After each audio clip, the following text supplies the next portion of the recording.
Welcome to Raj news special drive. నేను Srikanth. So భారతదేశంలో ఇక పొదుపు తప్పదు అన్నటువంటి ఆ నినాదం రోజు రోజుకు బలంగా పెరుగుతోందని చెప్పాలి. ఓవైపు పెట్రోల్ ధరలు పెరుగుతున్నాయి. గత 4 రోజుల క్రితమే ₹3 పెరిగినటువంటి పెట్రోల్ డీజిల్ ధర ఈరోజు మరొక 90 పైసలు పెరిగింది పెట్రోల్ అండ్ డీజిల్ పైన. సో భవిష్యత్తులో ఇంకా పెరిగేటువంటి అవకాశం కూడా కనిపిస్తోంది.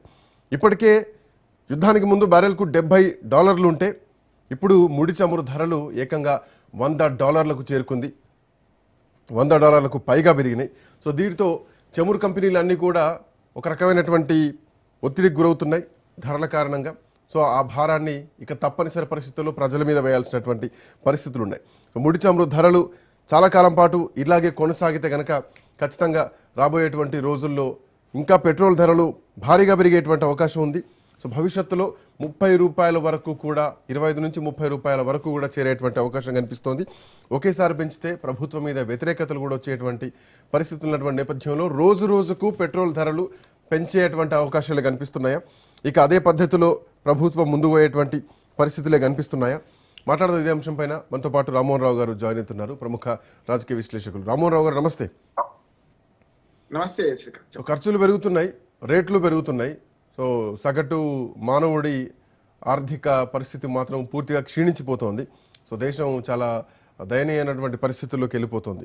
సో రవాణా ఛార్జీలు పెరుగుతాయి, అట్లాగే ఇతర రాష్ట్రాల నుండి వచ్చేటువంటి కూరగాయలు కానీ పండ్లు కానీ అన్నీ కూడా చాలా ఖరీదైనటువంటిగా మారేటువంటి పరిస్థితులు కూడా కనిపిస్తున్నాయి.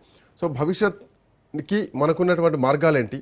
ఈ పెంపు ఇంకా పెరుగుతుందని అనుకుంటున్నాం, ఎందుకంటే రోజువారీగా పెంచుతున్నారు, స్పష్టంగా కనిపిస్తోంది. ఒకేసారి వ్యతిరేక రావద్దు, ఒకేసారి భారం పడవద్దు అన్నటువంటి ఉద్దేశంతో. శ్రీకాంత్ గారు, మీకు అట్లాగే రాజ్ న్యూస్ ప్రేక్షకులు నమస్కారం.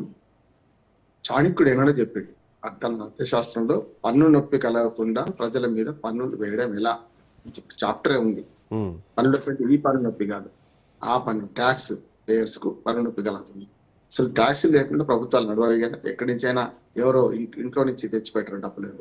కానీ ప్రభుత్వాలు పన్నులు వసూలు చేసే క్రమంలో ప్రజల నుంచి పరోక్ష ప్రత్యక్ష పన్నులు రెండు ఉంటాయి. పరోక్ష పన్నుల విషయాల్లో చాలా వెంటనే మనకు తెలియదు.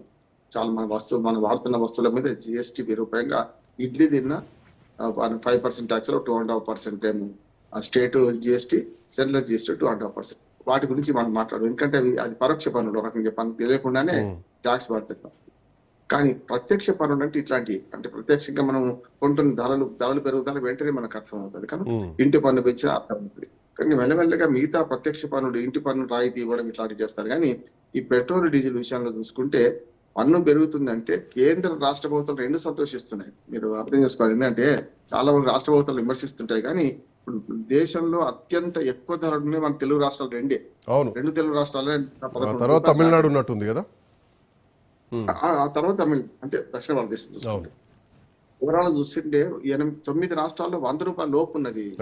మీరు చూడండి, అన్ని బీజేపీ పాలిత రాష్ట్రాలే.